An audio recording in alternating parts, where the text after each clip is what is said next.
तो आज मैं आपको एक अनोखी रहस्यमय कहानी सुनाऊंगा। अगर आप चैनल पर नए हैं तो अभी सब्सक्राइब कर ले, क्योंकि यह मेरा दूसरा नया चैनल है। तथा कहानी पूरा देखे, अंत में एक अनोखा रहस्य छुपा है। धन्यवाद। तो सुनिए। गोकुल गांव में एक सुनार रहता था जिसका नाम था माधव। वह बहुत गरीब था, पर उसके पास एक कला थी। वह मिट्टी के गहने बनाकर उन्हें सोने जैसा रंग देता था। माधव की बनाई हुई कलाकृतियां इतनी सुंदर थीं कि दूर से देखने पर वे असली सोने जैसी लगती थीं। हालांकि वह गरीब था, पर उसका दिल सोने से भी ज्यादा शुद्ध था। माधव कृष्ण का बहुत बड़ा भक्त था। उसे जन्माष्टमी का इंतजार रहता था, पर उसके पास कृष्ण को भेंट देने के लिए कोई कीमती चीज नहीं थी। उसने सोचा, मैं अपने कान्हा के लिए एक ऐसा हार बनाऊंगा जो भले ही मिट्टी का हो, पर उसमें मेरे दिल का सारा प्रेम होगा।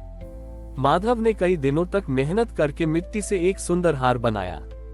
उसने उसे सोने जैसा रंग दिया और उस पर छोटे छोटे मोर पंख और फूल लगाए।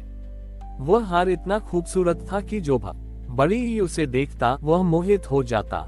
जब जन्माष्टमी का त्योहार आया और सभी लोग नंद बाबा के महल में अपने कीमती उपहार लेकर पहुंचे, तो माधव भी अपना हार लेकर वहां पहुंचा।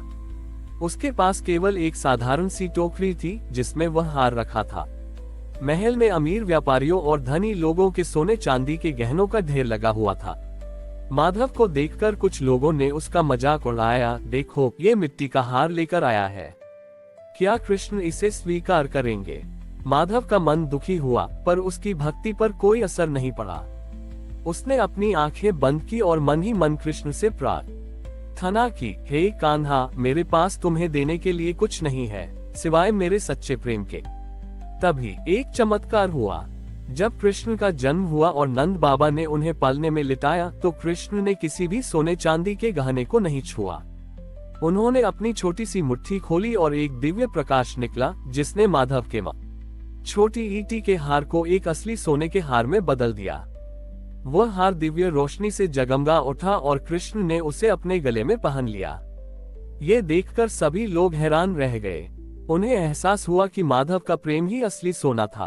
उस दिन के बाद माधव गोकुल में सबसे सम्मानित व्यक्ति बन गया।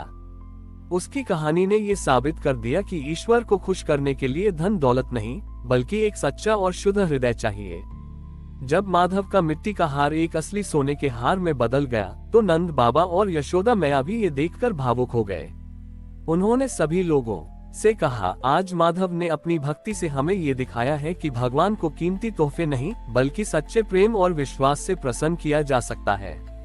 नंद बाबा ने माधव को बुलाया और उसे गले लगाकर कहा, माधव, तुम्हारी भक्ति और तुम्हारी कला ने हमें एक बहुत बड़ा सबक सिखाया है।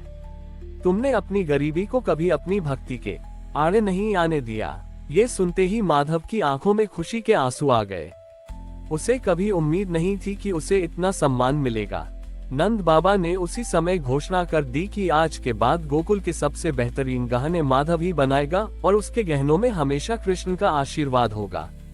ये सुनते ही उन लोगों को बहुत शर्मिंदगी हुई जिन्होंने माधव का मजाक उड़ाया था। वे माधव से माफी मांगने लगे। माधव ने मुस्कुराते हुए कहा, मेरे मन में किसी के लिए कोई द्वेष नहीं है। मेरा प्रेम और मेरी भक्ति केवल मेरे कान्हा के लिए है। इस घटना के बाद माधव का जीवन पूरी तरह से बदल गया था। वह अब गरीब नहीं था, पर उसने कभी अपनी सादगी नहीं छोड़ी। वह अब भी मिट्टी के गहने बनाता था और उनमें अपने प्रेम का रंग भरता था। लोग उसके गहनों को खरीदने के लिए दूर दूर से आते थे, पर वे गहने केवल कला नहीं, बल्कि कृष्ण के प्रेम का प्रतीक बन चुके थे। माधव की कहानी ने गोकुल में ये संदेश फैला दिया कि सच्ची भक्ति और मेहनत से किया गया कोई भी काम ईश्वर को अवश्य प्रिय होता है। माधव के सोने के हार की कहानी ने गोकुल में प्रेम और कला की एक नई लहर पैदा कर दी थी। लेकिन इस कहानी का सबसे गहरा संदेश अभी बाकी था।